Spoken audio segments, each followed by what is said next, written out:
No worries. Yeah, another episode of the podcast. Got a new guest sitting in front of me on the mic, the CEO and the creative director of NPI Productions, Dalton Smith. Thanks for doing this, man. Thanks for having me, buddy. Pleasure to meet you. You too. Thanks, brother. I've been checking out a lot of your stuff, but the first thing I wanted to ask you, one of my favorite nostalgic movies is Roadhouse. You ever seen it? Of course. Is there any inspiration to your name from the Roadhouse character, Dalton? Yeah, direct connection. Really? I am named after Patrick Swayze in Roadhouse. I was wondering that. I was thinking, man, have I ever met anyone named Dalton? And then when I was thinking, I'm like, I got to ask him first to start there. How old are you? I'm 36. So I'm 33. Yeah. Like, we're in the peak of you know, the whole generation that watched that movie. So for sure, I'm the product of Roadhouse. Do you have the secret throat rip out move? Have you mastered Dalton's move of ripping people's throats out? I wish, but I always told people, I was like, I'll take that. That's a cool role to be named after. Hell yeah, man. Did you watch the new one? I did, and I was kind of torn on it just because like I was super stoked, like I wanted it to be really good. It wasn't. I don't know. It was a tear. It had its moments, and like I like that it was at home down in the Keys. Yeah, that was what was really dope about it. Yeah, and I saw it first because Connor was getting in there. I'm a big MMA fan. I was like, that's pretty cool. Connor getting a shot at being a villain, but I liked it. You know, people are like, oh, it's cheesy. I'm like, did you see the first one? Like, it's I think it's meant to be that a little bit. For sure. If you're taking that movie real serious. No, but I like same thing. Like when I saw they put Connor in it, you know, as like the antagonist, like it made sense. It was cool. And he's a smart dude. He knows how to fight, but he knows how to market just as good. Yeah, and it's like play yourself, I think is what I was reading, you know, kind of lean into his some of his characteristics, which worked out well, man. Yeah, absolutely. And he got freaking huge for that movie, dude. Huge. Jacked. Huge, dude. I liked it though, man. So I'm glad I picked up on that connection. You probably heard that before. Yeah, man. And it's funny because like almost every Dalton you meet, you'll meet some younger ones still, but they're almost all going to be like, as of right now, they're going to be between like 27 and 36. Yep. You know what I mean? I wonder where that came from. 1980, I think 1989 was when that first movie came out. And I'm 91. So there it goes, man. Makes perfect sense. Sweet. So for people that don't know, man, what is NPI Productions? Like I said, I've been checking out a lot of your stuff, but for people that don't know what you guys do, like, kind of give us the rundown. Yeah, we say if it's legal, we do it just because we do so much, but we're a production agency. We do everything in-house from script writing, concept, shooting, editing, marketing, just basically start to finish. A lot of our clients know what they want to do. A lot of our clients don't have any idea what they want to do. So we take pride in kind of filling in the blanks, whether it's the entire way or part of it. We do little stuff, little local events and commercials, and then we do big stuff. We're partnered with ESPN. We're one of Visit Florida's top production agencies they use for big projects. Nice. And then we just like to stay busy. Yeah, man, it looks like it. I've been checking out some of your stuff. It looks like you're having a lot of fun too. I see you like flying helicopters, smashing shit with tanks, and it looks pretty fun what you're doing too, man. Yeah, and it's funny because that's kind of how I started the whole thing. And just this morning on the way here, I threw a little tip of the day on Instagram. I was like, focus on what you know, not what could happen, because even though like I've been doing this for so long, you can almost get more distracted later in your journey. It's like you're so set into it, it lets your mind wander and start to worry. So I worried less about how we were going to get here before I got here, if that makes sense. Yeah, no, for sure. But yeah, just having fun, you know, being really passionate. And there was just like this light switch moment. I was in a lot of trouble. I dropped out of high school, got my GED. I was on probation. I had a lot of back-to-back charges, and it was like the last chance, Okay. And it's crazy. Not a lot of people know this, but my lawyer was Steve Casanova, who is the surf lawyer in town. And I now sit on the same board as him, next to him, for the Florida Surf Museum. Dang. Which is really surreal. Yeah. And I try to use that to my advantage to encourage other people, just because I feel like not a lot of people are going to have the path I did, where they get in as deep as I did, but there's people that get way worse, have way bigger problems. And I feel like a lot of the advice we get is for kind of like the type A, where things kind of are working out, like this is how you would go. Right. There's just not a lot of advice for people that have mental health issues, that have family issues, that got in trouble. And basically I started writing my life off before it started. So yeah, going into 21, 22, get this GoPro, start a YouTube channel, and I'm just having fun, and I'm just not in trouble. So yeah, the first, like, I don't even know, 4 years or just tunnel vision of just, wow, this is fun. It was like a new life. Yeah, that's pretty cool, man. But I think you're right. There's a lot of people that maybe write themselves off or get written off because of mistakes that you made earlier in your life. And, you know, obviously there's paths through things, but yeah, a lot of the advice that people give, sure, it'd be nice to, but I don't know, man. I think that you learn more that way too. You know, you don't want to go back to those things that got you in trouble in the first place, right? And then I think there is something to coming out of that adversity and getting to the other end. Yeah. So. And like I tell people, there's two sides to that. One, if you took that away, my whole thesis is gone. You wouldn't be you. So I go to schools and speak to kids. I come and nice, man.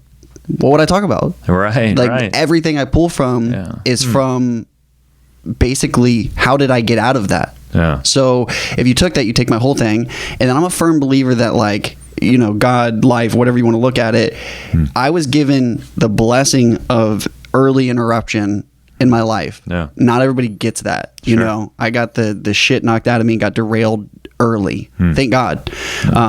Because some people get into their 30s and 40s and still don't have it figured out. And it's a lot harder to undo some of those mistakes when you're older. Oh, it's the old phrase about, you know, teaching an old dog new tricks. The older you get, the more you get stuck in these behavioral patterns or whatever, and it's harder to break out of them. But for sure, I keep leaning back to, sometimes I check myself in life and I'm like, shit, I'm not having enough fun. You know, and again, there's a balance, right? I got a family. You got a family? Yeah. Okay. Yep, yeah, got kids? Yep, about to have a 13-month-old little girl. Wow, man, congrats. 13-month-old. Yeah. So you're on for a new journey. Yeah, my daughter's 9 and my son is 11 now. So that's awesome. Yeah, pretty cool ages, and that helps me keep having fun and like stay a kid and, you know, kind of enjoy that curiosity that they have. Definitely comes out more and helps me, you know, recognize those things too. It's such a double-sided sword. It's like everything we have helps us move quick, but it's like we move too quick. You know, I have the ability to hustle anywhere, anytime, and it's hard to know when to stop.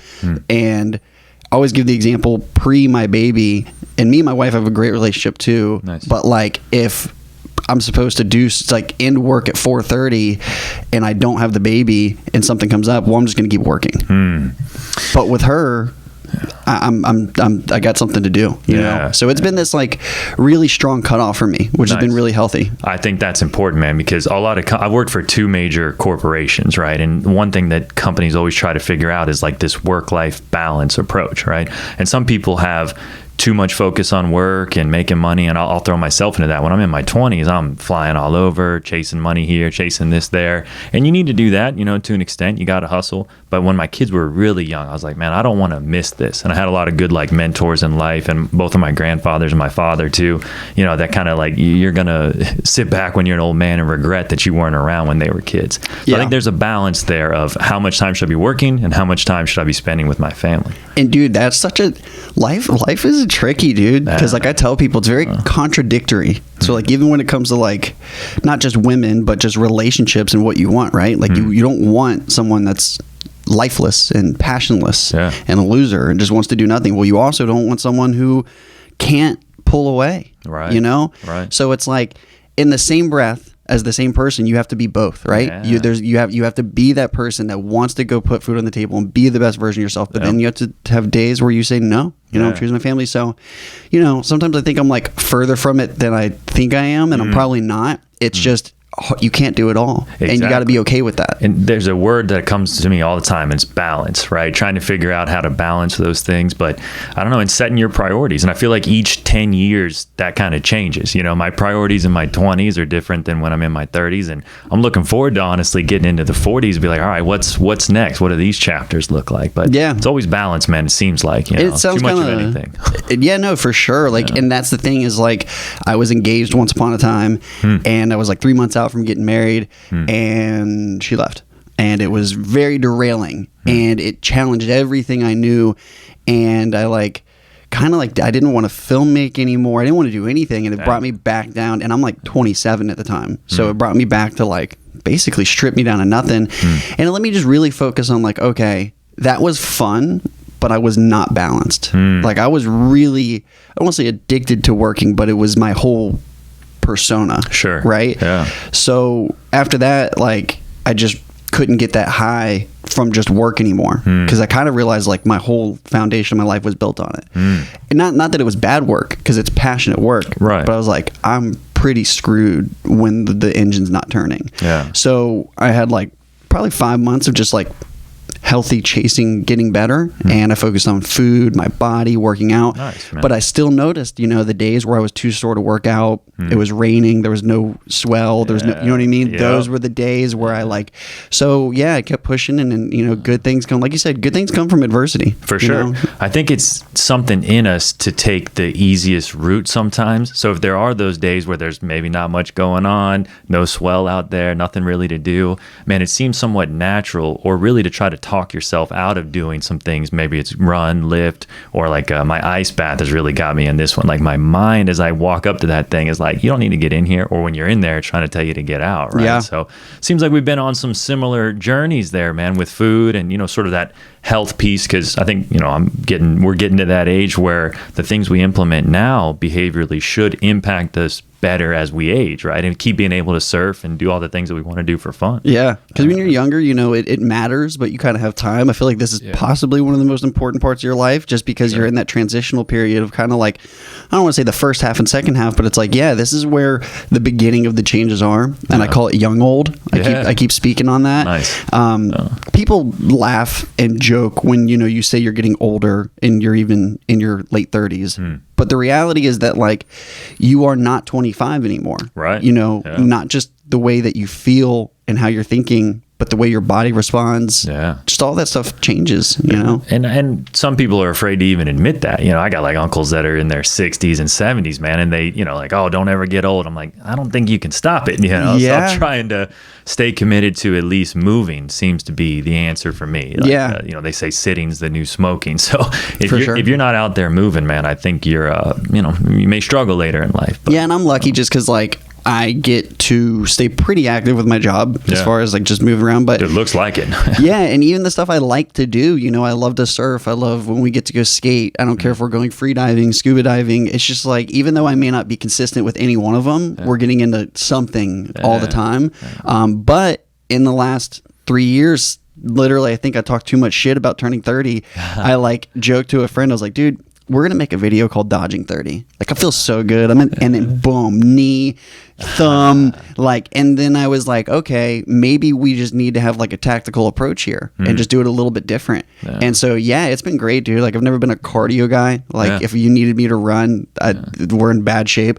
And I've been riding this bike. It's called a cruise bike. We did a commercial for them. It's kind of like a recumbency style, but it's really funky. Like, you almost are like, your whole back is like laid out and you're supported. And my back hurts when I sit up and drive for like 5 hours. So it lets you just work your legs and your core. Stationary or? No. And like, I don't like riding bikes. Like, there's like, for me, it's just not been my thing, and I've really enjoyed it. And I was telling my buddy Corey recently, and I know this is a thing, I'll feel like I'm dying 5 minutes in, but then I'll feel like I could just keep going and going and going 45 minutes in. Cool. Where you kind of get that second wind. So it's been cool, man. It's been pushing me a little bit, and there's something exciting about like doing things better or smarter or different when you're older. For sure. It's kind of cool to kind of be reversing. You can reverse it that way. The efficiencies, and again, not having to just be able to jump right into things like you can when you're 22, 25.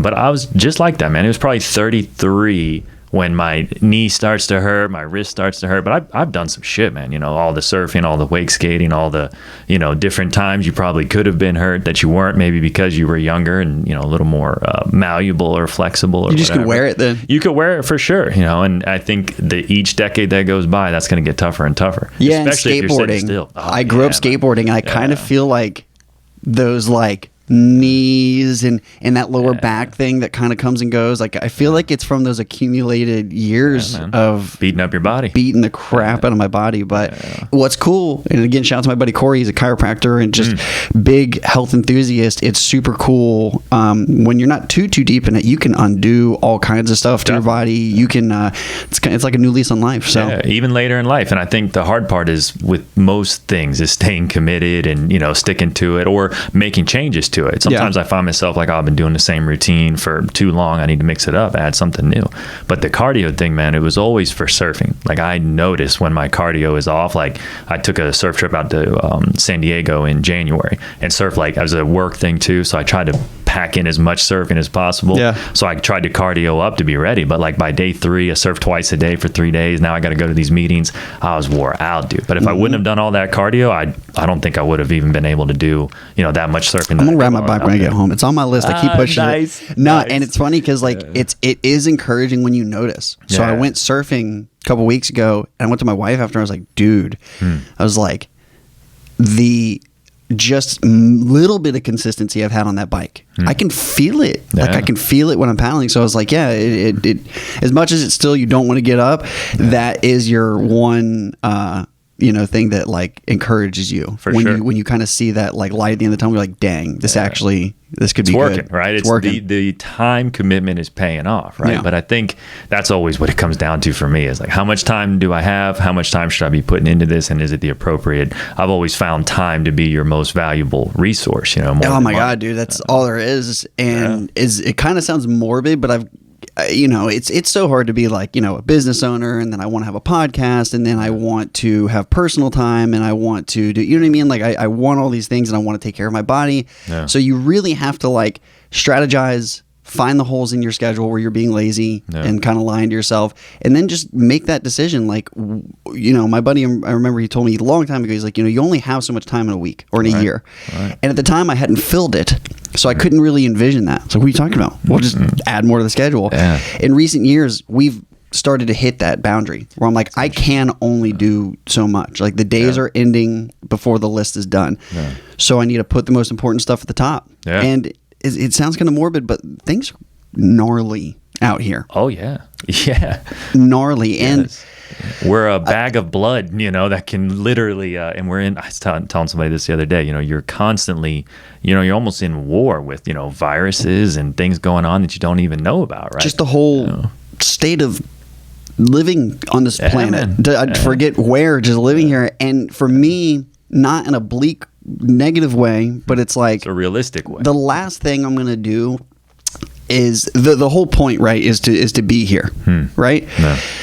It's like, I'm going to do what we need to do, but screw this, like, investing my whole life into worrying thing. Because, like, just this morning, I was like, I didn't know what the hell I was going to do 5 years ago, or 8 years ago, or 10 years ago, or 4 years ago when COVID hit. Oh, yeah. Yet here we are. So, for me, I've realized, at least for me, my biggest demon is the over-focusing, letting the negative thoughts in, and just, like, believing them, Like, and so... shit, I don't care if we have to turn things down, whatever it takes, as long as I have what I've got right now, which is time control. I can do whatever I want when I want, and I can be with my wife and my daughter. Like, as long as I got that, none of this other shit really matters. I hear that, man, and you hit it on the head. Is not lying to yourself. Like, oh, I can keep going, I can keep pushing. Like being honest with yourself about things, but it's hard, and I think you got to check in regularly with yourself and figure out what those priorities are. But I think it's a problem with humans, man. We spend too much time thinking about the future, and that's where like anxiety and shit lives. Or you spend too much time thinking about the past, and that's where depression and shit lives. It seems like for forever, humans in religion, a lot of religions talk about this, is how do you live like right now? Like that's all you can really. You barely have control over yourself, let alone, what happens in the future. And obviously you can't control the past, but you can, focus on what you're doing in that exact moment. But it seems like we struggle trying to figure out how to live like in the present right now. Well, and it's like anything other than the present, it's almost like a lie kind of, like if that makes sense. Cause it's like we spend so much time forwardly focused on the feeling to come. But like what is today but yesterday is tomorrow, you know what I mean? So it's like so I found myself on this like constantly focused on the next project, the next trip. I would say a month ago how excited I was to be at this place, but then when we're in this place, all I'm focusing on thinking about is how excited, you know what I mean? Next place. So I just realized like, like today, like right this second, not in a couple hours from now, right now is it. And it's just like time just goes quick, and we're at that point where you're like, dang, like it's just what's really funny about like memories and stuff, at least for me, is I've realized they change with age. Sure. So like how things feel, not in a bad way, but it just changes. Yeah. And I'm a nostalgic dude, so like I'm definitely still stuck in like the early 2000s. But it's just crazy to look back and think about, wow, like, 33 years old, high school was over almost 20 years ago now. Yeah, man. And so it's crazy just because, like you said, depression is in the past. Yeah. I had a lot of depression problems when I was younger. And that was because I couldn't see a future. I had made all these mistakes, and all I wanted was what was gone. Like these relationships and these people, it's all I could think about because I had no real motivation to look forward because woe is me. I've ruined my life. Yeah. Now, I don't have depression. I just have anxiety because things are good. Right. Interesting. And it's funny because I tell my, I'm like, it sucks. My only problems come from not wanting the good things to stop. Sure. Oh, I see what you. Yeah, not wanting the good times to end. Yeah. And my daughter has, not in a negative way, but like really brought that forward because I'm like, holy shit, slow down. Yeah. Well, slow down, but got to keep going at the same time. Yeah, because a year it's different with a kid. You see yourself get older, even your friends get older, but there's just something wild about your kid getting older. I think it makes time feel like it's going much faster, and that's not an uncommon thought, but definitely, because like, when I just said my son's 11, like to think that, I got an 11-year-old, he's about to be freaking driving here any minute. But I think they teach you a lot of things too. They've helped me appreciate just people in general more, because I do think, there's a lot of genetics that go into obviously who you are, but I think more you're a product of your environment, especially early in life when you're in those like influential years. So it's been really cool to see that, man, and just seeing them evolve into people, that in a strange day and time. People have said that about a lot of previous generations, but for sure, this one's pretty odd, with everything. I hate to be biased, but pretty crazy out here. It feels like it, right? Feels pretty crazy, but yeah, it is cool that I had great family, and then I had family that didn't necessarily take things the way they should have, and as you get older you see the impacts of that. And so it is very cool to be able to have the opportunity to ideally lead someone's life in a good way, for sure, and give them all the things that maybe you didn't have. Yeah, I think there's a balance there too, because I can get why you want to like put your kid in a bubble and like shelter them from some things in the outside world, but my personal beliefs, that's probably not the best thing either. You got to expose them to things, you got to speak openly about stuff. I've never said to my kids like, oh, I'm going to tell you when you're older. Like, ask me that again when you're older. Like here's what people think. But when I was a kid, I used to think that when you get to be an adult, all the answers are going to become available. The older I get, nobody knows shit, man. Like, there's so many questions unanswered about so many things. Isn't that kind of crazy? I've realized that about business too. I've worked with some of the biggest brands in the world. Yeah, I have never been more appalled than by some of the things I see from these people that are supposed to be in this position of power and experience. We worked a job this year, one of the largest brands in the world, biggest brand we've ever worked with. If it wasn't for business professionalism, I'd love to tell everybody how crazy it was, because people should know the reality of how disconnected people in powerful places really are. And I walk away from situations like that and I look at my team, my small, big team. I say, bro, JD is like my right hand man. I look at JD and be like, we're better than them. And we're NPI from Satellite Beach, Florida, and we don't run it like that. We should be proud. We've built something way bigger than we realized. You should be, man. I think, corporations, big companies have a problem, right? They have to continuously make more money every single year. You got to pay your shareholders. Everything in that world usually becomes about the bottom line. How much money you're bringing in, how much less are you spending year over year? So that's where I think the balance is a problem for some people. And then there's individuals that love that power, man. It changes them, or that's what they're looking for. They want to be the big swinging dick or whatever, in the room. And that impacts everyone around you, in my opinion, in a negative way. I much prefer, and I've had, large teams, I got a large team now, treat people like people, treat them like you would want to be treated, the basic stuff, man. And then focus on them as individuals, not just a number on a piece of paper that could be easily easily replaced. So that's sounds like you got a good tight knit team over there as well. Yeah, at times like we could use more hands, but I like where we are and scaling it the way we are, just because things are going to happen in business no matter what. Right. Someone's going to get one of those brand new iPhones that just dropped. It's going to be messed up. Yeah. It's going to happen. Yeah. And then someone's going to go get their phone at AT&T and someone's going to mess up their setup, right? How you handle it is everything. So, we deal with issues as we can, but being a team that's small enough to be involved, I can see everything. I know we're handling things right. And that is the scary thing about like full scaling, because being a giant corporation, I mean, at every stage, you have to have these leaders that have the original, goal for the brand in mind. Yeah. And that's hard. The more you grow, the tougher that becomes, because obviously people come from different walks of life, different things. But I've always been an advocate that people work for people. It doesn't matter what the brand of the company. If you got good people in those key positions, like people are going to want to be there. That's the hardest thing. Going back on what I said about the corporation thing, I've also seen the opposite. Like I've also worked with some huge corporations that run in such a beautifully structured way. They are core, they are people. And when you work with them, you can feel that. And the size, the scalability hasn't impacted that. You know what I mean? Definitely. And we try to operate that way. Like in some ways, we're a lot bigger than some people think. But in some ways, we're smaller than, maybe some people think. Maybe even just as far as like our assets or how big our team is. Some people think maybe we have this giant team and it's like 5 of us. But it's cool because we're able to still keep growing and hopefully be something that people look at as like a growing thing, but keep that core personality that we started with. Because especially myself, I am so interwoven in the NPI brand.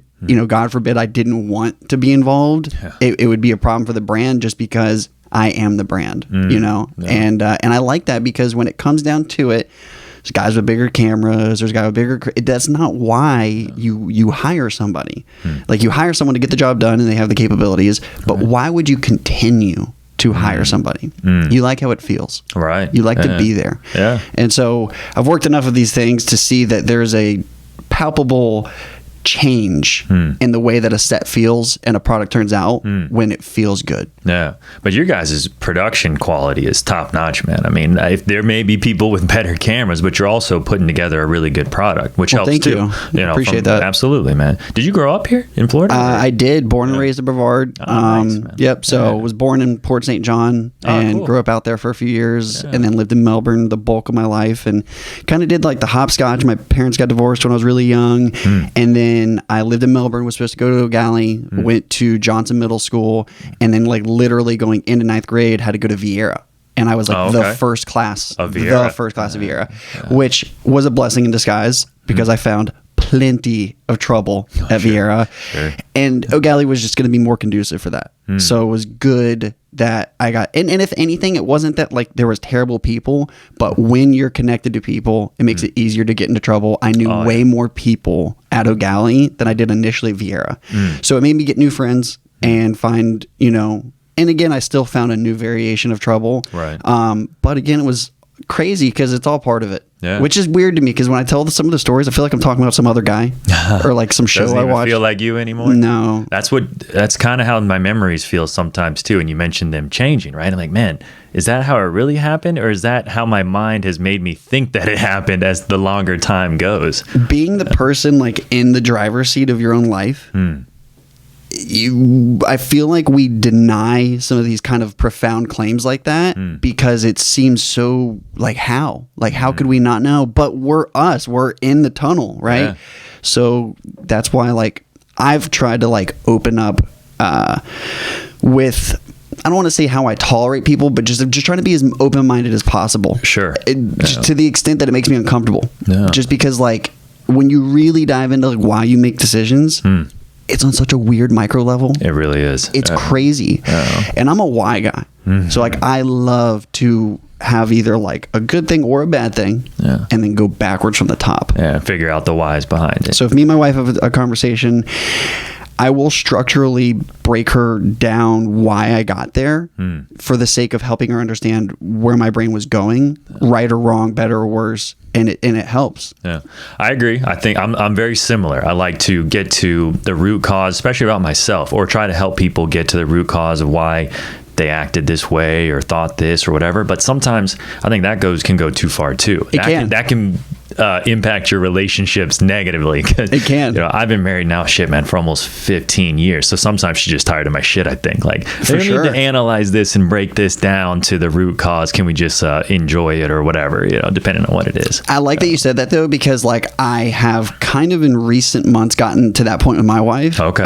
Having a baby has changed our relationship, and not Definitely. in a bad way. Yeah. But her putting up with my shit meter has changed. I'm not saying it's bad, but she's just very clear. And so I am a very fix this, analytical, let's talk it out and dive through every line item and figure it out.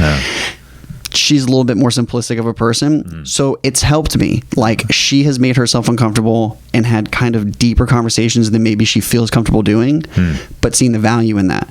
I've learned how to kind of, I don't want to say dumb things down, but just kind of ID what needs to be covered and what doesn't. Sure. And it's like, I feel like guys want to fix stuff. And most of the time, women want to just take a moment.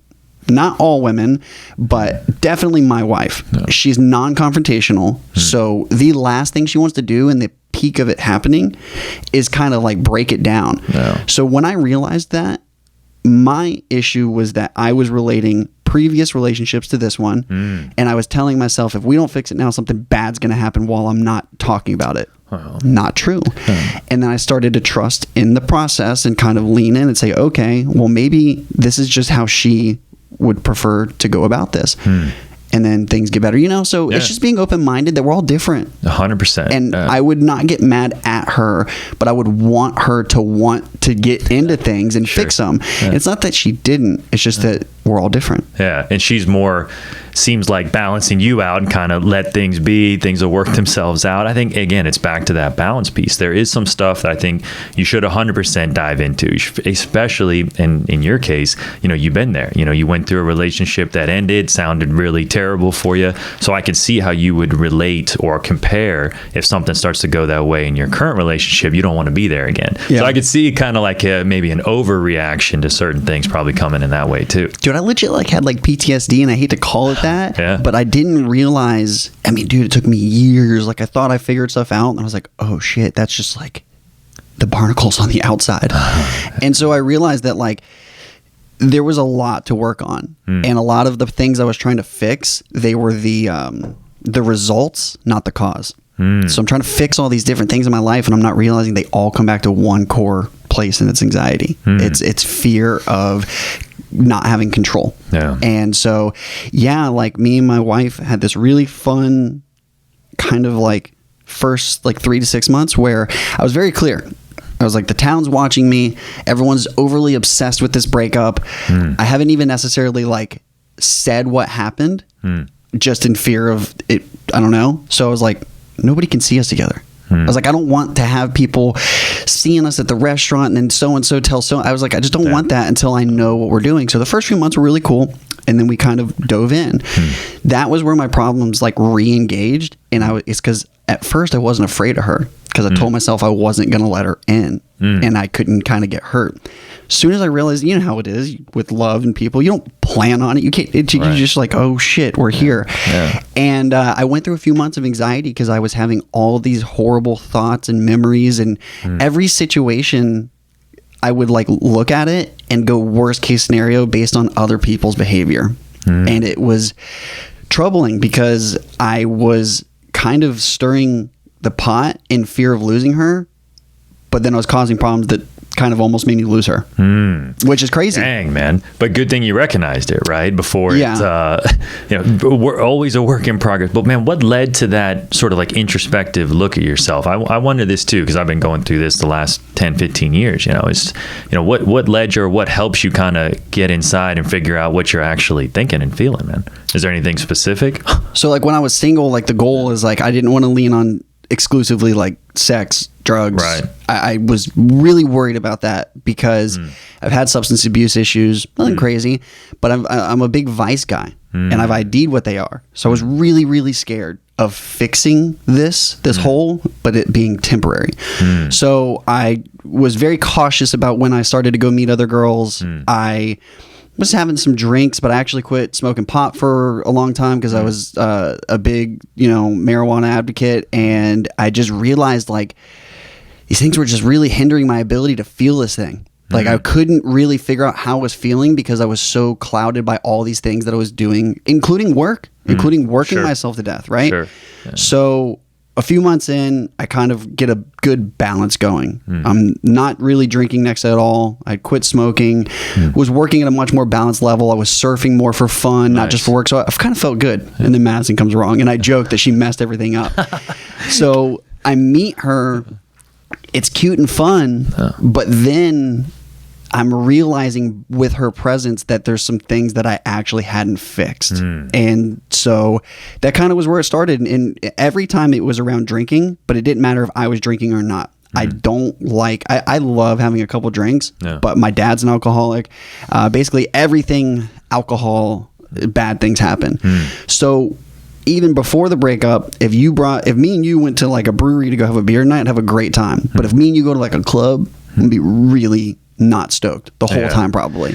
It makes me really uncomfortable and comes from a lot of problems that have nothing to do with that night. And I've gotten better and I go out now. But regardless, every time we'd go do something, some dumb shit would happen that I would take and make this monster. It's like one time some guy gets like, not handsy, but like sees me and says something to Madison, tries to like hit on her, and I lost my shit, which most people would, but the level I took it to was based off of other previous situations that had gotten worse. And then little stuff, man, where I'm connecting what I think I see to something that's not even happening. So eventually me and Madison start having these conversations. We're like, yo, look, something's got to give. And so where things got better was when I wasn't going to say I was hiding my anxiety from her, but it was definitely not jumping up and down saying, let's look at it. Yeah, not being transparent about it. And I remember the day I was really upset. I was in the shower. It's like my sanctity. Sure. And I'm like literally laying on the floor and she came in. I was talking to her like through the curtain. I was like, yo, dude, I was like, I just don't want to freak you out, but I have all this anxiety that doesn't even make sense. Like, dude, like I can't math it to you. And how the hell am I going to tell you it if it doesn't even make sense to me? Right. But then she leaned in. And dude, it was kind of like crazy because it was worse than I thought, because I went and saw my like high school therapist for a couple sessions, and the good thing was that it was a simple fix. Brother, you got to stop thinking and worrying and letting everything just invade your thoughts. And so slow journey, steady journey, and I still get anxiety, but it's not, I wouldn't even consider it anxiety. It's like anxiety is like estranged cousin that like seems the same but isn't. Meaning like I'll feel it, and without even having to think about it, I'm using all these tactics to neutralize it. And before it even kind of comes into play, it goes away. So I think it's a part of life, man, and it seems like it impacts everybody. To some degree. I think there is some chemical imbalances that people can have towards that, but I do think that like naming anxiety as probably push more people to thinking that they have it, and obviously think too much about it in the future. But someone said this to me, a mentor of mine, and it made so much sense. Is like there's things that we should care about like fully. There's certain things in your life that, and everybody's got different ones, but there's some things that we care so much about that you should probably just care a little bit less. And one of them for me was like what people think. There's certain people that you care what they think, your friends, your family, whatever, but you can't care what everybody thinks of you, or you're going to drive yourself crazy. My wife struggled with this early in our relationship. She just, if somebody didn't like her, didn't connect with her, she would be like, what did I do? How can I fix it? And me, I'm the opposite. I'd be like, well, who cares? If you're yourself, you're being true to yourself, whatever the situation is, and someone doesn't like it, then kind of like, fuck them, There's more people to build relationships with. And I think you should rather be your authentic self, if that's a real thing. 100%. And I can kind of relate to that too, because like I went through that kind of like on a personal level, but it also got interwoven with my business because my business is personal. Sure. Right? So like, dude, I hated the concept of someone not liking us or not wanting to work with us or whatever. And I don't know what's helped do it in the last year. I feel like just kind of like lifting the veil. Just kind of like, I feel like as you get older, you start to kind of have some like proof cases, right? So like, I'm like, well, shit, anxiety is not that cool of a program because I definitely worried about these things, and it's definitely not happening. Yeah. And then like year after year after year, it's like, wow, I remember wasting a lot of time being worried about these things. And then they're not even real, you know? We make them real. You know, we have a really good way of doing that to where it can be debilitating, man. For a lot of think people. about my wife. Yeah. Meet her, we're having fun. I start thinking, what if everything goes away? What if this happens? What if that?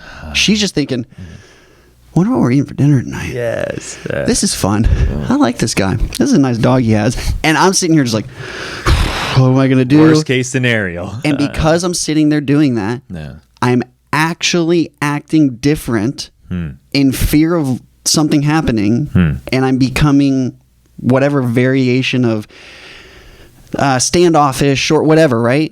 Because I'm so freaked out that now I'm actually bothering her because I'm kind of being a dick because I'm so worried about something's not happening. And I'm actually making pressure for real. So, yeah. That's a different kind of manifestation for sure. Yeah. Well, I read this book. Can't remember which one it is. I think it's The Simple Art of Not Giving a Fuck, and it's a fantastic book. And then there's another one called Unfuck Yourself, and they are phenomenal because what they're structured on, the whole thesis is that your problems, your anxiety and your depression and all these things you're worried about are coming from where you place your values.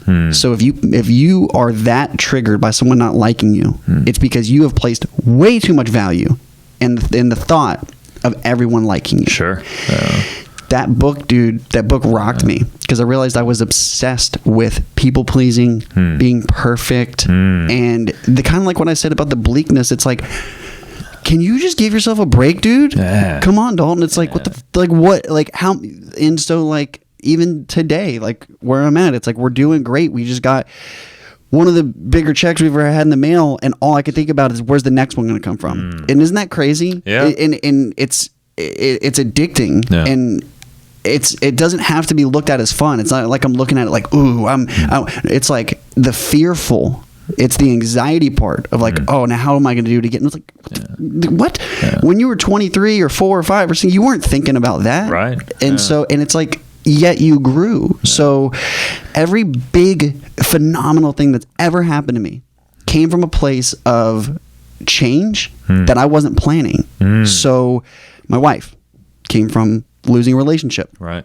ESPN didn't necessarily come from losing something, but it came from not planning it. It was a phone call because a woman saw a video on Facebook from 2017. So everything I plan might be cool, but the biggest moments, like if you made me sit here and draw out the 10 biggest, the Kelly photo, that was fate. That had nothing to do with anything, bro. That had. It seems when I look at the Kelly photo, it doesn't surprise me because I've seen like so many of those things happen in my career, but they never come from a place of like, oh yeah, we're that good. Oh yeah, we worked that hard. I think there's something in people though, some people more than others, where they're the hardest on themselves, you know, and maybe it comes from things in the past or whatever, but people from the outside looking in, sometimes I try to think about that as like, man, people would be very grateful for the opportunities I have, the opportunities that are maybe coming in the future, right? Or just the stuff I've done in the past, or even just the life I have, the family that I have. So it sounds so like hippy dippy, but trying to be, you know, grateful is difficult to say the least, you know. But if I sit around and focus on that, and that word's been hijacked for a lot of different reasons, but it's kind of true. Like my brother is disabled, right? He's got spinal muscular atrophy. We found out early in life. He was like 14. He's a couple years older than me. So I learned early, man, that shit could be taken away from you. We were surfing all the time, you know, playing sports and stuff. And then, you know, now he's, you know, in the chair for the rest of his life. So I learned some of that perspective early on, that just trying to be grateful for what you have. And, you know, like we were talking about earlier, is, you know, it could all be taken away, man. What a great suggestion, though. I like that, you know, replacing the doubt, the anxiety with gratitude. Yeah. It might not feel like what you want to do at the moment, but I like what you said because it connects to something I've been saying lately. I love to do my motivational stuff, and my podcast, and just a lot of this originated from doing these tip of the days. And I just did one day. I don't even know how the hell it happened. I was probably frustrated and venting about some dumb stuff and turned it into a motivational thing, and people liked it. Nice. And then I did it, and it's just like you choose to focus on what you have, not what you don't have. For sure. Right? Yeah. So I do all these live feeds, and then one day not just one day, but I was kind of feeling like the live feeds were kind of dwindling. Maybe I'm not getting as many views. Should I keep doing this? And then one day, I feel like there's not enough people watching, and you can delete the lives after. And like while I'm doing it, I've already premeditated that I'm probably going to delete this one. The problem with that is like as I'm speaking, I'm unknowingly already altering my delivery. Sure. Because I'm already convinced I'm going to delete this thing. Jump off, a couple people watch it, whatever. I'm about to delete this thing, get a DM, and it's this lady. And, you know, some people will comment, I'm depressed on a public thread, but probably not most people. Sure. So this lady drops me a DM. It's like, yo, you have no idea how bad I needed that. Like she was and specifically detailing what she was going through. She's like, that is what I needed today. I almost took that away from her. I almost took that away from the lady. And you can relate, right? Have you ever had a shitty day and that one person says that one thing to you? Doesn't matter why, but for whatever reason, that one person was able to get to you. Could be anybody, right? Could be, and it doesn't have to be like they're giving you the world, but they just gave you this thing you needed, right? It's like, damn, that's selfish of me to like potentially take that from someone because not enough people were watching it. Yeah, I try to take that mindset with this podcast and the stuff I do. It's like, if people like it, cool. Do I like it? You know, I'm more selfish with it. Am I enjoying the conversations I'm having, the people I'm meeting, the stuff I'm putting out there? Is it important to me? And am I being authentic? You know, if I'm thinking like, oh man, how many people are going to watch this? Is this going to do this? This going to do that? That will give me so much anxiety, and I won't be focused on being who I actually am trying to be or what I want to present out there. I don't even really know if I think about it that much. I just try to be who I am as much as possible and roll with things as they come. No, and that's why the podcasts are great. That's why I like them. Yeah.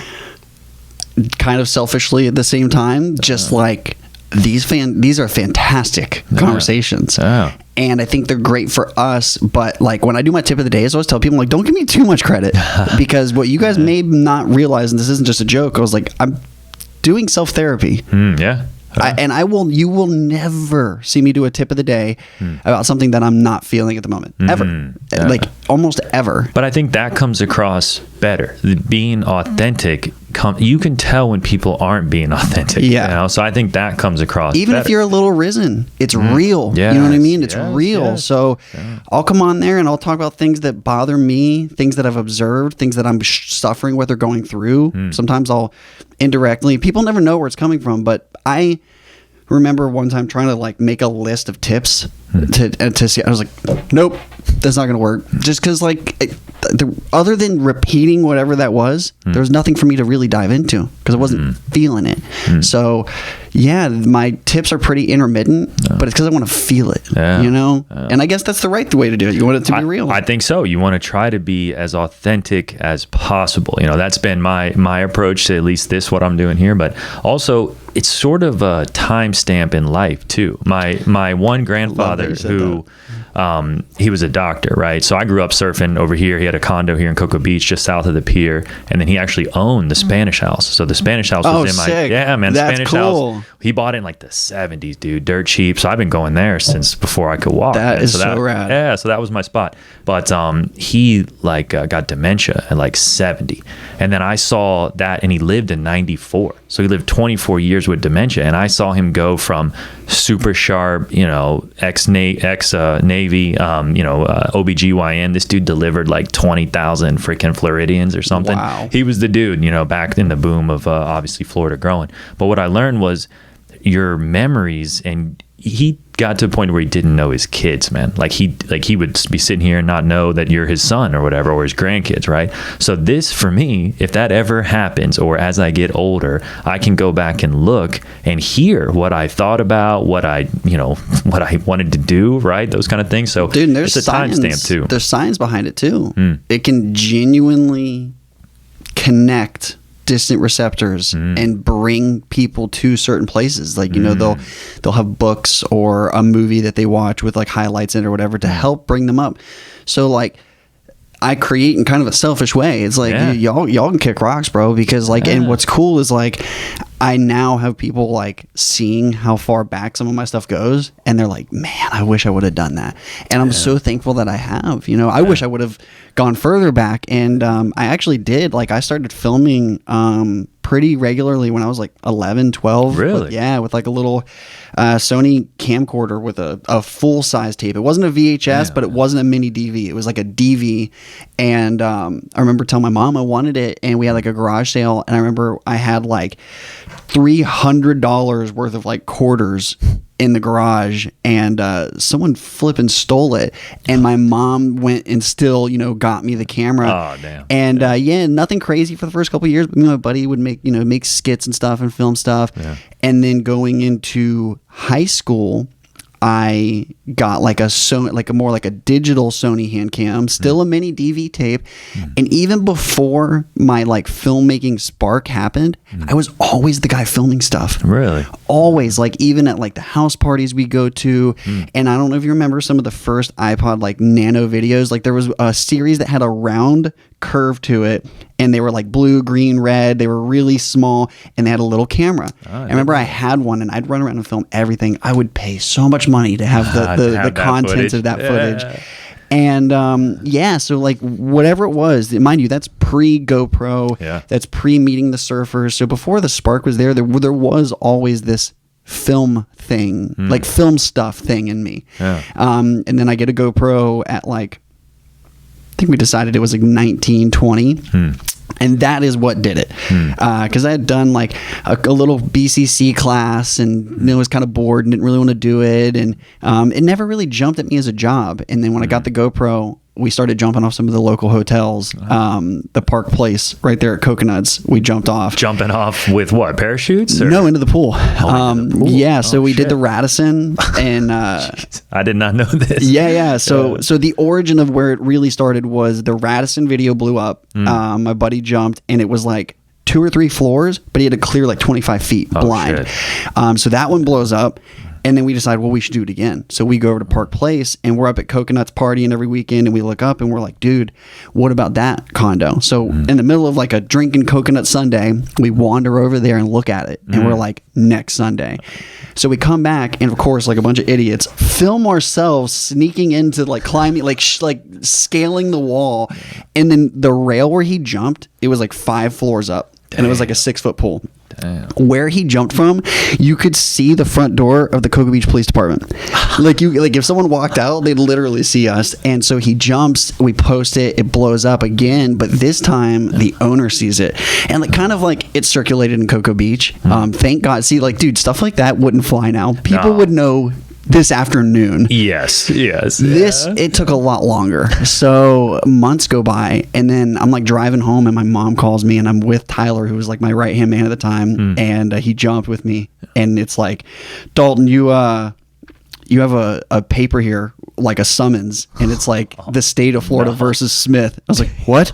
I'm like, Tyler, call your mom and see if there's mail. And then Rago versus the state. Damn. And so we go to court, and they were being nuts. They wanted us to be on probation for like a year or two, like 10 days on the work farm. Damn. And I walked in there, and I was like, guys, respectfully, I can hire Steve Casanova for the price of half of the money I would lose doing those 10 days without work. And he's going to come in here and smoke you guys, because this is absolutely crazy. And they're like, okay, do that. And I did. And I called Steve, and I got probation for the extent of the time it took me to do my community service hours, which I had to go do like 20 community service hours. So it's like a $300 fine for trespassing, because that was the charge. The charge was trespassing. So I paid $300 at court.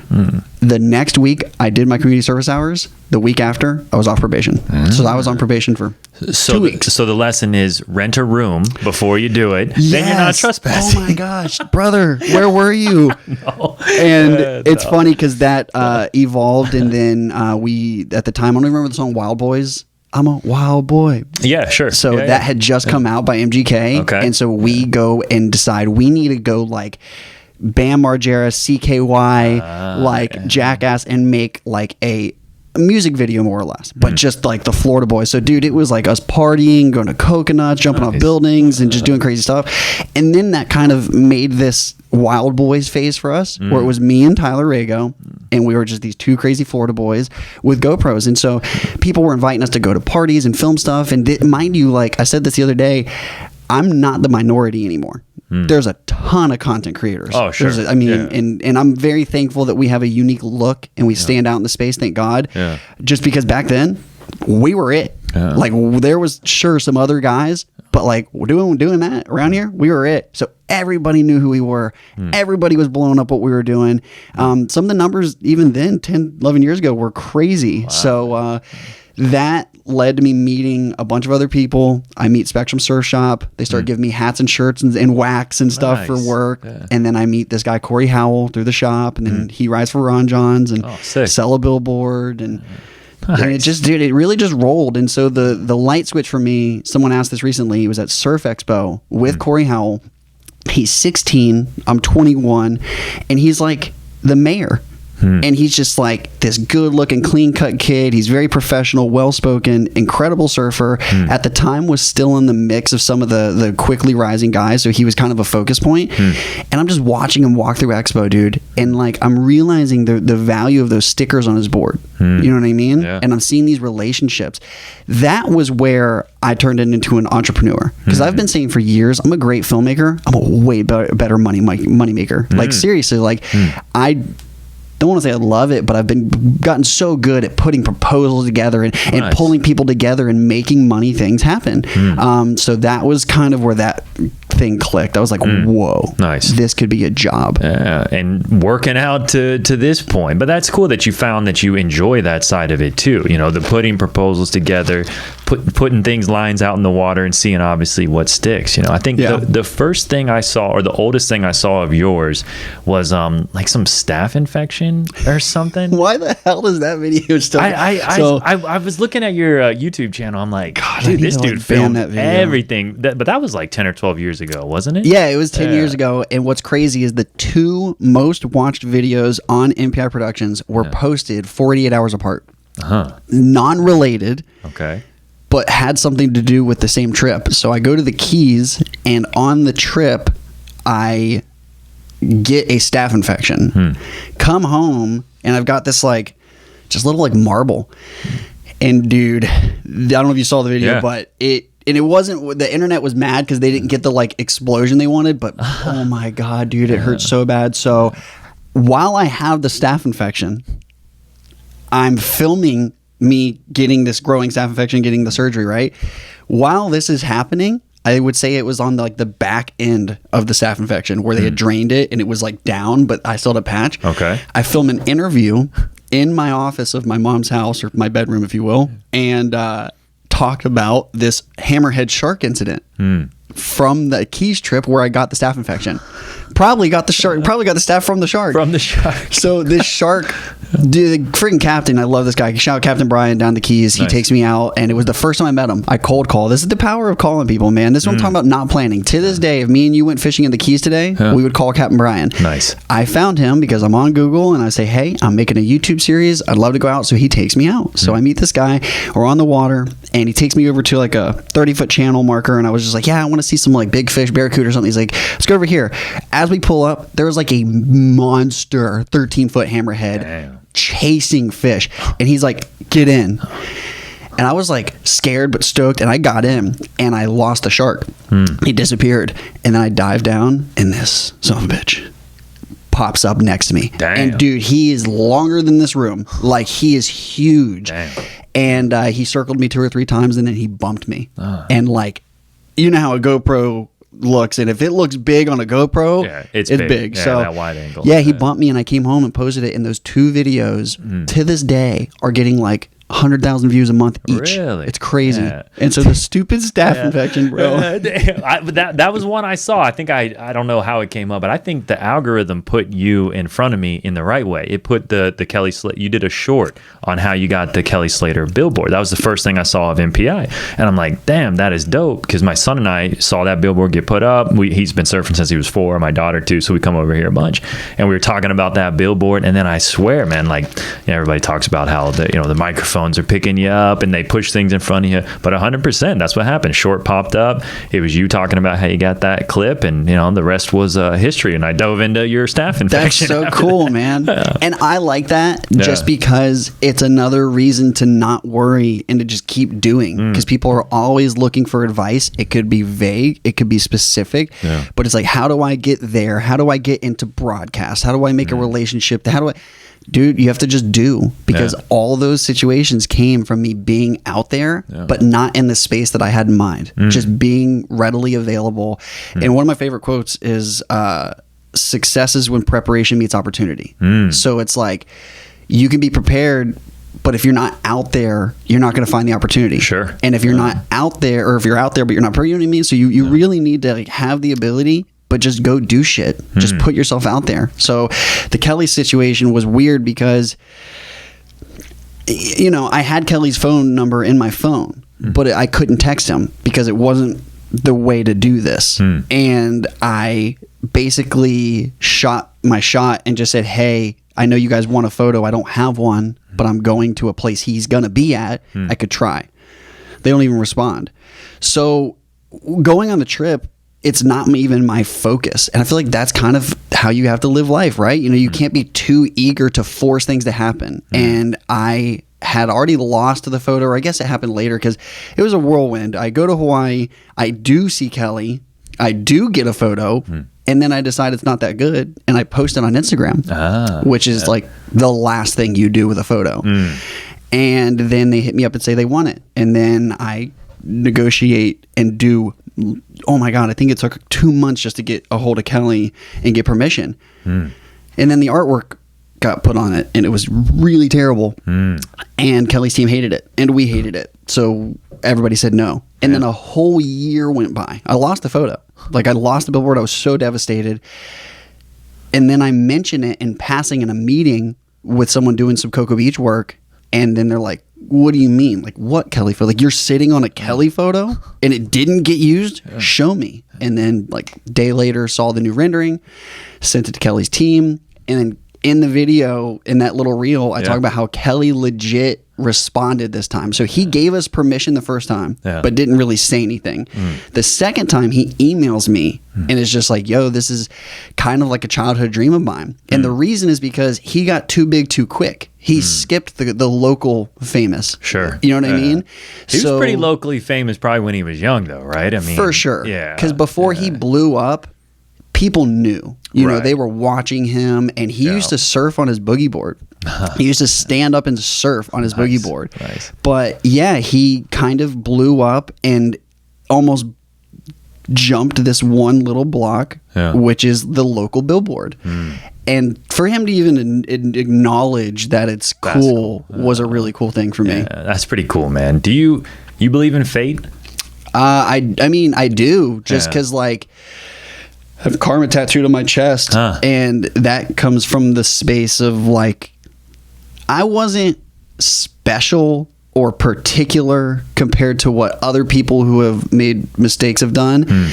But the playground that I was in was very dangerous, like a lot of my friends went to prison. A lot of my friends, some of them died, And so I just feel like that was like the telltale story where the guy gets cancer and beats it, or gets in the car accident and lives. Like, I remember the day I decided to get this tattoo, I had multiple issues on my hands that were the result of already being in trouble. Like, if I hadn't been in trouble in the first place, these things wouldn't be happening. Like, someone broke into my car and stole my speakers, and then someone was saying something, and I wanted to go handle these situations, and I decided not to for the first time ever. And within a few days, the person that had stolen my speakers, I had problems with for months. And it was one of those things where I was getting to this age where I was just like, dude, someone's going to die. You know what I mean? People just keep retaliating and stealing each other's shit. And like, someone's going to die. And so I just didn't care to try to just get my stuff back to exacerbate this issue further. So I did the right thing, and I went and got an investigator through my brother, and we found the speaker. And the irony, I've never really told this story publicly, but we tried to make the wrong decision first. I called all my people that I was running with, and we loaded a vehicle with 10 people, and we were going to go roll up on the guy, or we were going to take him. Wow. I know it sounds crazy, but we were going to take the stuff and literally go dump this dude, not dead, but we were going to go literally put him out at freaking Sarno Extension on his butt. And I know it sounds crazy, but the people I was with at the time, that was the answers. And I remember all these people were at my house, at my mom's house in Pineda Crossings in the suburbs, playing in this. And I'm just like, what are we doing? And then on a different occasion, I had gotten jumped, not because I even had done anything, but if I wasn't at the spot I was at, it wouldn't have happened. And then everyone comes back to my mom's house after, and some dude I don't even know is in my room, and he has a gun. And that's where I was like, this is crazy, right? I was like, I don't have to be that guy to be way too close to these people. Sure. So yeah, man, like just getting out of that stuff, dude, and like realizing, so the people that stole the speakers got arrested, and I got my speakers back.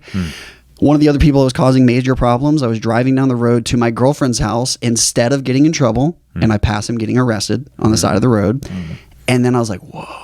And those were it. Those were those first affirmations that, like, if I continue to do this, and I'll never forget it, man. It felt like I was like, every day I could feel the separation. Nice. I could feel the separation, and it was like my new addiction. I was like, dude, you couldn't pay me enough to go backwards now. And I would say probably a year went by before me and Tyler Rago started, maybe even more, maybe a year and a half before we started doing the GoPro thing. And even that took some time. So before I even got to Spectrum and kind of started to think about getting known, at least 2 years had gone by. Wow. You know? So, I think my last arrest was like 2010. Okay. So, well, and what was that for? If you want to say. That was a DUI. And the bad thing about getting in trouble is if you do screw up and put yourself in the system and then end up in a situation where you didn't screw up, they ain't gonna believe you. Oh yeah. So I'm at a house party. My at the time girlfriend and I had just broken up, and it was a pretty toxic relationship just because we'd been together all through high school and we just couldn't let it go. We'd break up, see other people, get back together. It was a really bad relationship. And we had finally broken up. And I remember going to the party like thinking, I just want to go enjoy this damn party. And she was friends with the girl who's having the party, so I knew she was going to be there. But I remember just going like not wanting to try to recover a relationship, just go to this party. So I go, and I remember I had a beer, and one of my buddies does that damn thing where they hit the top Kind of comes all up. But the beer bottle just goes through my hand. I drop it and explodes in the kitchen. So I remember thinking to myself like, all right, I'm just gonna get stoned. I'm not drinking tonight, whatever. So I'm 20. I'm like just shy. Oh yeah, I'm 20. And I'd been smoking and hanging out at this party. And then I want to say there was like a little incident where like I think my ex had like seen me and like tried to like kick me or something, and me and my friends like were all laughing about it. And then I was worried because everybody was saying she was leaving. So I go upstairs and I try to talk to her. This girl gets out the window on the second floor and like rappels basically down, and I was just like, and I'm trying to prevent her from driving her vehicle, and so she gets in her vehicle and leaves. And her dad, I don't want to say the chief of police of where, but was the chief of police of one of the one of the cities in the county. And like I'm actually concerned. And so I go to plug my phone in because it's dead. So I go to my car and I turn my car and I plug it in. I'm about to call her dad, not to start shit, just to say, yo, for real, I know she's mad and doesn't want to see me, but you should contact her. While I'm sitting there, a cop got called to check the party out. I'm like around the corner from the party. He passes the car, turns around and comes back and parks behind me. And he basically took me sitting in my car as means to investigate me. So he starts to talk to me. I had a friend in the car with me, and he asks me if I'll blow. And I said yes, but then he never got me to blow. And then he has me do a full field sobriety test, and I passed it with flying colors. And it was crazy because like I passed it and he looks at me, he's like, all right, put your hands behind your back. I was like, excuse me? And so he arrests me, and I'm tripping at this point because I am like not getting in trouble. I'm not on probation. You know what I mean? Like I'm like a year already out of the mess, and I'm not causing problems. I have a job, like I'm being normal. So I was really freaked out. I did not want to go back to jail. That place is hell. And so what ultimately happened, Steve Casanova, the GOAT, saved my ass because he came in here and they wanted to go to trial. So like we were supposed to go into just basically like a, one of the pre-trial meetings to make a decision before. And the state basically says, no, like we're pursuing a DUI. Like that's all there is to it. So Steve grabs me and pulls me in the conference room. He's like, we're going on trial right now. I was like, what? Damn. I was like, where's my mom? Like, I was like, I can't do this. So we sit there and I can't remember who goes first. I think the state goes first. So like the state comes out. I'm a total douchebag. Like they paint me as like the worst person ever. Well, then Steve comes out and is like, boom, boom, boom. And then I'm like, what he said. And then they come back and they give all these use cases where, and they're smart, man. Lawyers are smart. Sure. Where it smells, looks, and tastes just like my scenario, but they were different. But I'm hearing them list these stories off. I'm like, I'm screwed.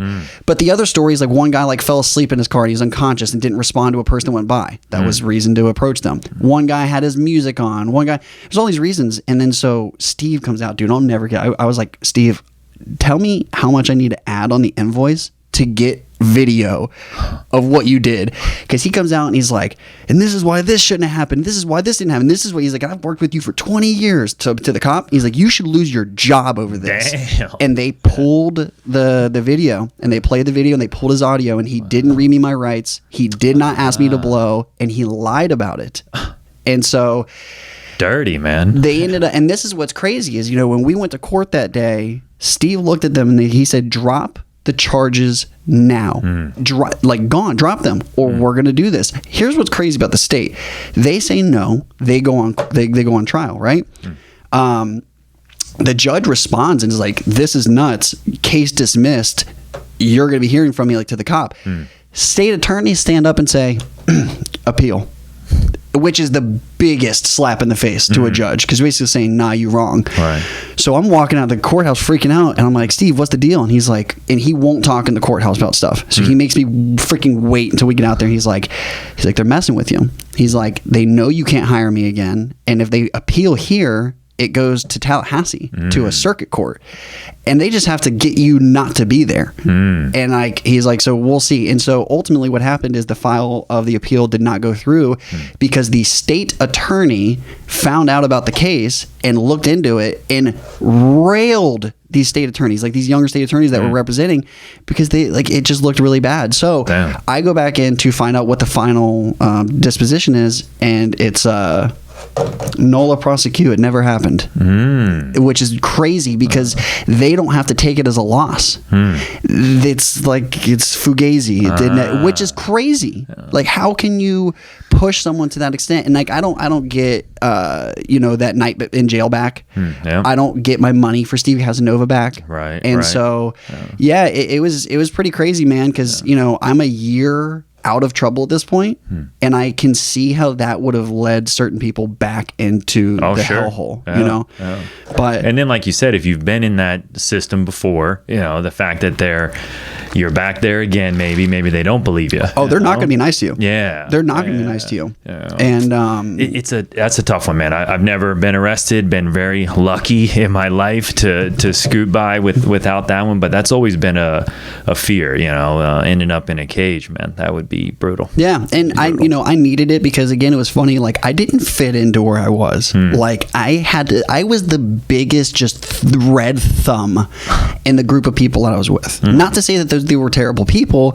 but it just didn't match. And I was kind of the fall guy. I was always the guy getting caught. I was always the guy getting into the situations. And it took me a long time to realize what it was. But a lot of those men, because we weren't really running with girls that were doing this stuff, but a lot of those men had one common denominator. What?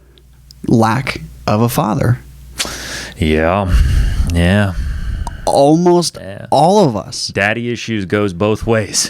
Brother. Yeah, man. And so we were all leaning in, and it's funny because when you look at, like, not gangs, but just street activity, you'll find this brotherhood of people trying to lean in on each other in a place that they understand because they don't understand why they're not accepted or feeling that elsewhere, you know? Yeah, a hole that you're trying to fill, you know, because maybe you didn't have that role model, or maybe the role model you did was doing that same stuff out there on the streets, you know, doing those kind of things as well. But yeah, that's one that, you know, most people think of daddy issues with women, which is a real thing too. For sure. But definitely men, you know, it's, you know, I was, again, very fortunate to have both my parents and my grandparents, you know, sort of be good role models. But there was those years of like, you know, 16 to 23 or 4 where, I don't know, you kind of take that for granted too, you know, and you sort of get out there and try to figure out your own shit. But I got real lucky, man. The closest I got to DUI, I was probably 22. Got pulled over, just leaving some UCF party, you know, had a few shots of things to leave there.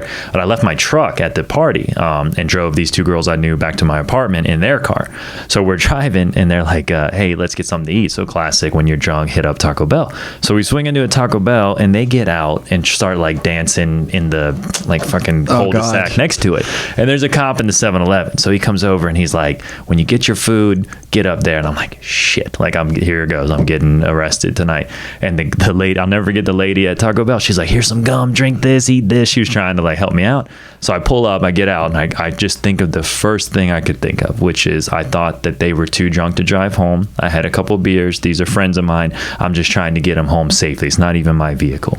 And I don't know if he bought it or what, but then he had me do the field sobriety, you know, check this, check that, and he's like, you know, you can get out of here. So I'm like, I got really lucky. That was the closest, honestly, that I ever got to DUI, man. But, you know, I think, you know, it's kind of a good lesson for you in terms of, you know, how you're going to treat your daughter, you know, and be around, and, you know, the influence you want to be for her, I'm sure, too, right? Yeah, seeing that from those guys. And my dad had 3 DUIs, and it ruined his life. Yeah. And it was crazy because I don't know how much earlier it would have been. I'd say maybe about a year earlier. I think I was probably a little bit more in the woods with everything still. When the DUI situation happened, I was 21 because prior to that, this other situation about a year or so earlier, I was 20 and the girlfriend that I ultimately broke up with, I was still dating. We got into a big fight. I left a party drunk. I went to a friend's house and vented to him and decided to go back to the party.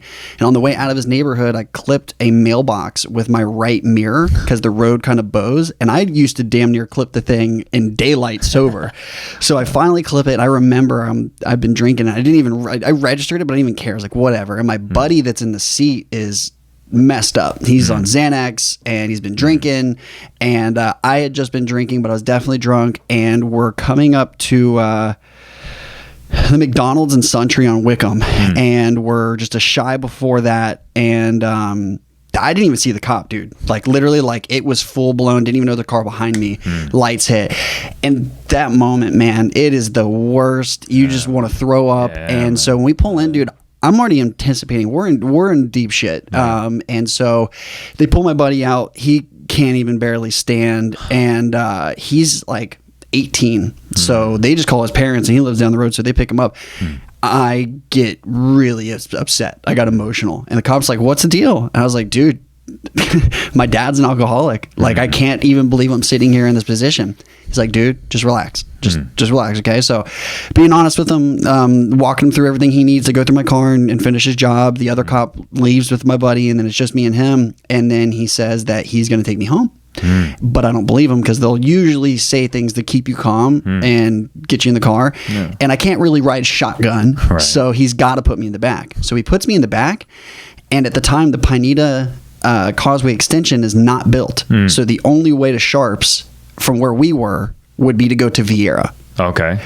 He starts going towards Pineda Crossings, which is my neighborhood, and he took me home. Nice. And we sat in front of my house for like an hour, dude. And he just ran through some really crazy stories, told me some personal stuff, and really gave me that chance to listen. And that's why I was so mad when a year later the DUI happened. Because I hadn't even had a sip of alcohol, and I was really offended because, like, I was like, man, this is crazy how unheard you can be, whether it's on race or on previous charges or whatever. It's crazy how you are unheard if you fall into these So I hate to say it, man, your best bet in the system is to not get in it. Sure. Avoid it for as long as you can, but I do think there is something to, living and having fun. And I'm with you where I took a long break from alcohol, man, because I felt like the more I drank, the more, my inhibitions, as they say, I wouldn't care as much about things that were important to me and, make stupid decisions based off that.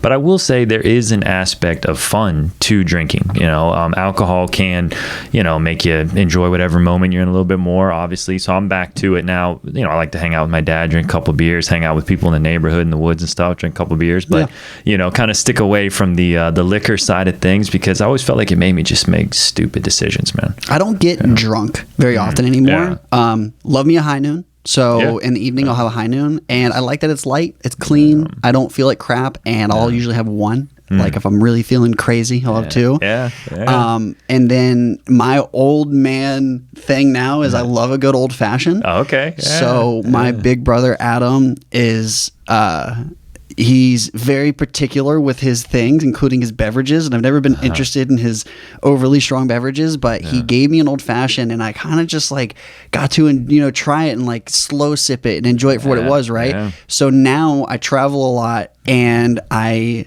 have also had to learn how to not drink or eat bad food, because when you're flying twice a month to pretty fun cities, we're going to Vegas, New York, it's easy, even if it's casual, right? Even if it's just like a couple drinks here and there. So we've made some rules. We don't drink on the planes anymore. We don't drink on the night in anymore. We don't drink on the night out anymore. So basically it's like our one night in the middle, we'll go get a drink. So my thing is we'll go find a bar, and I'll find one good old fashioned. Yeah, man. I used to love those, dude. And then you'd be, I can't remember where because I used to travel a lot for work too. And then, man, you get like a smoked old fashioned where they do the whole deal, man.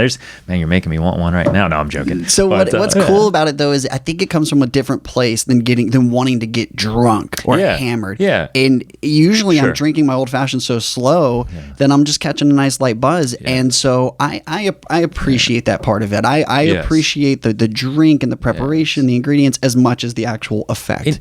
But the effect of helping you relax, there is something to that with alcohol. And again, back to fun, it can enhance the fun in a situation that you're in. Dude, what was our word from the beginning of the podcast? Fun? Well, fun, but balance. Balance, yeah. And I used to be a atrocious drinker, mostly just because I would either get mad, cry, or walk home, or all the above. And it was mostly because I was young and I was unknowingly working through a lot of trauma from my childhood, especially with my dad, and unknowingly it's super crazy how you do things and don't understand why. 100%. And then that's why later I love to revisit and look back, and you're like, whoa, from a clearer mind, from a distant mind, this is what I was actually thinking. This is why I was responding like that. Like, no wonder I was walking home at 18 drunk at the party. I was going through it. For sure. But I am still a marijuana advocate. I think it's a tool that could be used, but like any tool, obviously it can be. I'm a medical card holder. And I don't talk about it a lot. It's funny just because I feel like people would have to be pretty oblivious to not think that I smoke pot. Sure. But at the same time, I've also been cautious about talking about it just because people can get weird. But 100%. I'm at a point now where I'm like, okay, I'm going to schools, I'm talking to people, I'm advocating for mental health. But one of the biggest tools that I have in my field, I don't talk about. And I don't talk about the pros or the cons, because there's a big balance game there. 100%. So I have had alcohol issues. And it's funny because people think alcohol abuse is when they're like an addict. You don't have to be an addict to have alcohol problems. So I wasn't an alcoholic, but I can't go get hammered. Even to this day, I don't like how it can introduce some layers of thinking that I'm not necessarily stoked on. 100% know what you mean. So that's why I just don't like to get drunk. It's been a long time for me being where I could say I'm drunk. For sure. So let's say we're going out. I really want to get wild. I'll smoke and then I'll have a drink and then maybe I'll have my pen and I'll hit my little pen or something. But everything in life is balance, and it is a crutch. It is a vice. But my wife is a pretty supportive advocate of marijuana, even though she doesn't smoke at all. And it comes from a place of her own experience with alcohol abuse and her own experience of seeing how marijuana can be a fantastic substitute to eliminate alcohol, abuse. And so she is a real life case of seeing the results of alcohol abuse being replaced with safe and functional marijuana. You know what I mean? Yeah. So when I met her, I was basically wanting her to tell me she didn't like it.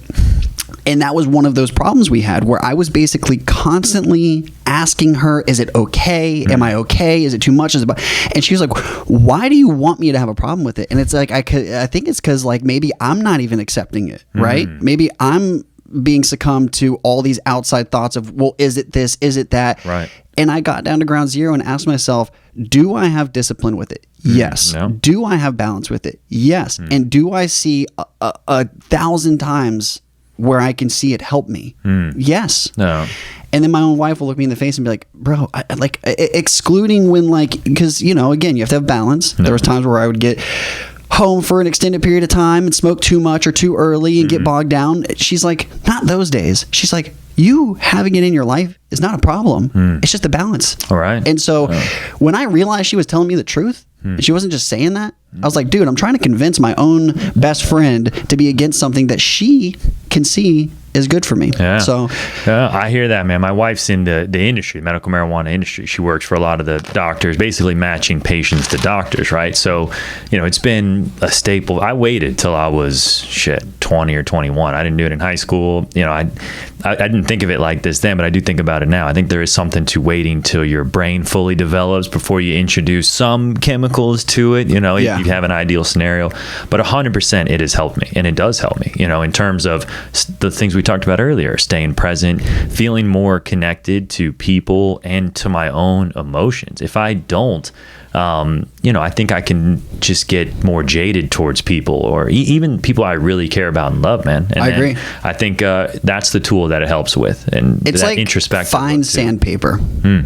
It's not going to change your whole life, but I just find it takes this edge off. Yeah. You know what I mean? And I have all the tools in the world to slow myself down and breathe and think and stuff. And yes, it's great. And I love those tools and you have to have them. I'm a firm believer that anxiety, just mitigating your thoughts, you need the ability to do that on your own. Sure. So I realized that when I had met Madison, I had taken a pretty substantial smoking break because my friend had turned into my enemy in the form of marijuana. It became, I was so lost.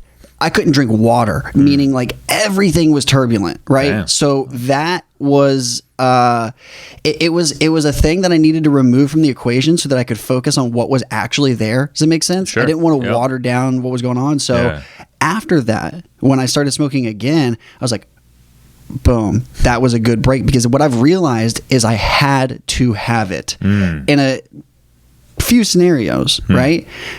Now I don't care. I'm stoked if I have it when I go on trips and stuff, but it's not the end of the world. Yeah. I've got a balance now where it's not everything. Yeah. And again, even at the times where I didn't realize it, it's like I could function, but I was just leaning a little too much on it. Yeah. I hear that. I wasn't giving my body a chance to just respond to some stuff. I wouldn't want to be dependent on any chemical, THC, psilocybin, or obviously the ones you can get, prescribed from doctors. I wouldn't want to be dependent on anything, but I'm not ashamed to say that, dude, it's definitely made me a better person. In psilocybin more recently in life, I waited to try any of that stuff too till I was older. But I've said this on here before, but I struggled with the concept of love even being real. I sometimes there's a line in one of the Marvel movies, Thor says it. He goes, all words are made up. And sometimes I think about the origin of words and like, man, this sounds great, but is this even a real thing? But 100%, the first couple times I took mushrooms was like, it is a real thing, and you are a part of this same earth and this universe and all that hippie shit that people talk about. But I don't know if I would have been as connected to people as I am now without like marijuana and psilocybin. I'm not afraid to say that. I mean, I can agree too, just because like look at the years. Like, I started smoking at 16. I would say like 16 to 21 was a pretty critical time frame for me with all the trouble I got into. I believe that I was going to get in that trouble with or without it. I do not think it had anything to do with anything of it, because like I was stealing and I was violent, so it didn't have anything to do with that at all. And so looking back at the yeah, dude, it's been with me consistently, and I've moved its positioning and what role it plays, but I can't tell you how many times I've been like just like at the end of the world, lost, or like having really bad anxiety, or just wanting to relax. And you know what I mean? Which like, is huge for and like, people. dude, I have days where I'll go work 16 hours, and I explain it to JD. Sometimes like I'll work on a video and I'm just so muddy with just the screen, and dude, I'll walk away for 20 minutes, go on a one-wheel ride, take a little rip, come back, and like, dude, I feel like I could go for another 12 hours. Damn, it's a reset for me. Damn. So I tend to, and it's funny because everybody looks at me as like this really positive person. I have anger issues that people wouldn't even be able to like grapple, because they just don't get it. They don't they don't understand that it's my demon. So on my wrist, I covered it, but I have strength on this wrist, and I used to have wrath on this wrist, which is one of the 7 deadly sins. Okay. And so when I got this sleeve done, we were talking about needing to cover it, and I was like, I think it's time. You know what I mean? I think it's time. So the reason people are like, why would you put that on you though? And it was like, I deed that was it. Like, wrath was where it may not be my only problem, but it was where a lot of those other problems were originating from. You know what I mean? Yeah, so for sure. Yeah, like I have disciplined my anger in really great ways, but it's just funny too, because like I look at like, why do I get angry? And then I look at like my irritability and my expectations of people, and just realizing that a lot of it, as far as like marijuana goes, it gives me the ability to not care. And I know that sounds terrible, but that is a skill. I think there's too much, and it's back to that word we said earlier of control. I think for many years of my life, I felt like I could control everything. I could manipulate people, which is a form of control, right? And to an extent you can, but is that the way you want to be living? Is that what you want to be doing with your life? And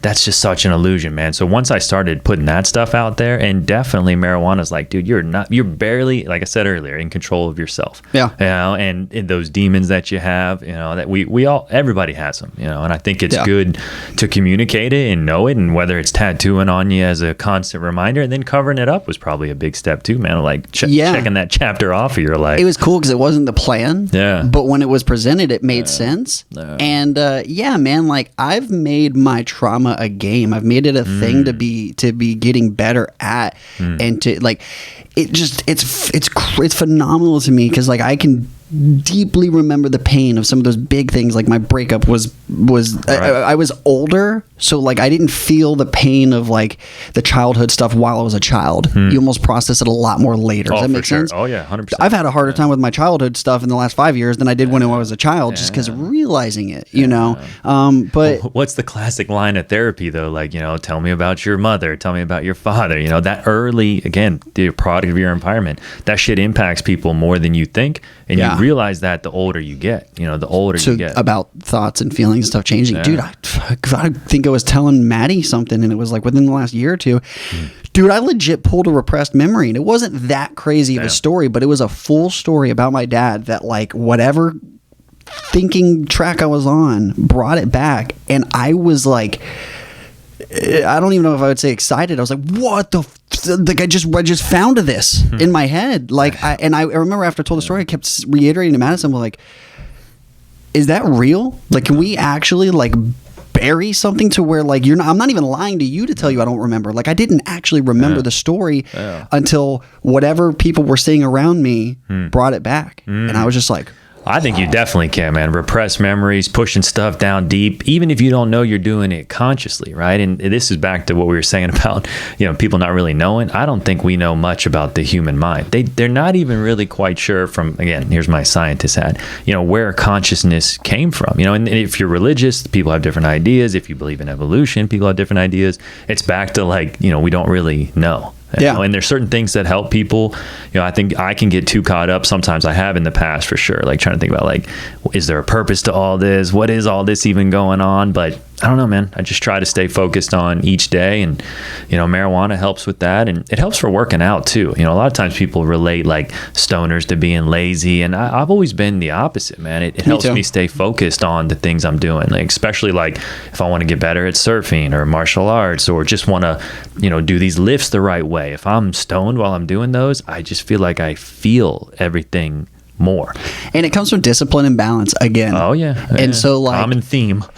No, for real, dude. 100%. And what's funny is someone will sit there and knock what you're doing because they don't have balance. Yep. And that's fine, and different strokes for different folks, but you've got to be able to ID what works for you and what doesn't. And it comes down to one pivotal question: does it impact the people around you in a negative way or not? And if no, dude, it's funny because I've referenced this before. There's this classic Lil Wayne interview where he's got like 3 styrofoam cups, and the interviewee is like obsessively wanting to, like, insisting to know what's in his cup. And he's like, why do you care what's in my cup? And he's like, does what's in this cup change today? Does it change you? And so that just sat with me, as long as you, and don't get me wrong, that doesn't mean that people shouldn't have mitigation of substance abuse, whatever, but the bottom line, dude, is it is your life. It is your life. And so man, because dude, I've been on antidepressants, I've gone to therapy, like I've used to be prescribed Xanax multiple times in my life. I don't need shit. Nice. I don't need anything to sleep, to eat. Nice. And I will say that it is a joint effort of, yes, marijuana helps me at times, and it is a part of my system, but in general, I have found the tools where this helps, but it's not required. Nice. Yeah, that's a good way to look at it, man, and a healthy balance at that. Because I think you can be... you can get to that point to where it's impacting you or your relationships with a lot of things that you do, man. But how much surfing are you doing? Because that's one that is sometimes eats up a lot of the time as well, in terms of how much waves you're chasing, those kind of things. But how much surfing are you doing these days? I do a good amount. I mean, probably, and I'm biased because I know what I know, right? So more than the average guy that's working, I get to surf enough. Nice. But being a guy that works in surfing, I don't surf as much as people would think. Okay. But yeah, dude, I've been getting out a few times a week, at least once or twice a week lately, and just Ernesto, the hurricane a couple weeks ago, I surfed, and I got 2 days out of Ernesto. It was so fun, dude. And I constantly film and not surf, so I got out, and I had like 3 or 4 people reach out to me, and it was like I was like flattered because like I focus so much on doing the next thing. I don't look at stuff, and people are like, dude, they're like, that footage you surfing was so great. And like 3 people, like, and one of them was Tyler Rago, my OG buddy. He's like, dude, he's like, I want to see more footage of you surfing. That was cool to see you surfing. And then I went to film one of the old school Ron John riders. He's in his 70s. His name's Bob Freeman. He was like complimenting my surfing style and stuff. And I was like, thanks, Bob. I was like, that's cool. And that's so legit. I love surfing. And the OG YouTube channel outside of the Wild Boys madness was me and Tyler Rago on longboard foam surfboards and catching huge barrels into shore break and just making crazy slow-mo videos. And I worked at the Radisson in Indian Harbor, and I was the umbrella guy. And so I'd stand there. And this is in the midst of the Wild Boys days. So like we'd go to work, and Tyler Rago had an interesting home dynamic. He had a home to go to, but it was an interesting dynamic. So he'd kind of be with me a lot, and we were hanging out all the time. So he didn't work there, but he'd go to work with me, and I basically carried us. So if we needed lunch, I was buying lunch. If we needed some beer, I was buying the beer. And he would just support me and be there. And like while I was at work, we'd be filming slow-mo videos or filming people surfing. And so, yeah, man, it's crazy because I love getting surfing footage, man, because I think like a lot of things, I always constantly try to not improve. I think if you're going to focus your time on something, for me, I just want to try to keep getting better at it. It's what keeps me committed to those kind of things. But footage helps with that so much, man. Being able to, just see that yourself in that perspective, for sure, which is always hard to get unless you, unless you know people that have that kind of equipment and do that. Well, which is funny. I don't even get myself too often. But we did a Typhoon Lagoon program for a while. Oh, okay. And I haven't been there yet. It looks like that wave has changed from when I used to see clips of it till now. It looks much better. Yeah, it's changed. That's a whole other podcast. Okay, we'll save that one. No, I condensed version. I got burned by the mouse. I was doing like over 6 figures inside of Disney's own pool. And they didn't like that. And then they approached me and they said that we needed to be a vendor and partner up. And I went through over about 20 months of mitigation and litigation. Damn. And then Disney doesn't fuck around, man. They stole my idea, though. Really? And they booted me. Damn, dude. Yeah, they did me dirty. Oh, that they, sucks. they had me present. Burned by the mouse. Yeah. They had me present packages, names of programs, and they were going to make us the exclusive vendor to do the surf program. Damn. And we started doing so many units. I did over 800 surfers in 1 year. Wow. And they slowed us. They throttled us because they didn't want us to possess too many sessions. And they stopped us and fired us back up. I can't remember. I think it was like 21 or 2 was like, I think 22 is the big year where we came back. And from about February to April, they were open, but we weren't operating because we were still waiting for paperwork. And a couple local people stole the idea. They stole my website verbiage. They stole my pricing. Damn, they stole man. everything. And then some of these people, I'll go shoot at the beach and I can see them. Like they're standing next to me, which I take high offense to because going back to my past, I struggle with the concept that like people don't know me and people just assume they can do whatever they want. There's no repercussions. But then I remember we're adults. Yeah. And it just bothers me that people just can do things and think there's no repercussions. But and sometimes they're not wrong, because repercussions could lead to further problems. Further thing. Even though there's a lot of repercussions, I think people should understand, especially when it comes to violence. I think. Yeah. And you don't want to get to that point with people. No, not even that. But from a business repercussions. So, example, if I were to come out and say by name who did what. People would disown me for it because I would be pitted as the big influencer who's bullying people. I would be pitted as the guy that's selfish and just wants all the money because I won't share.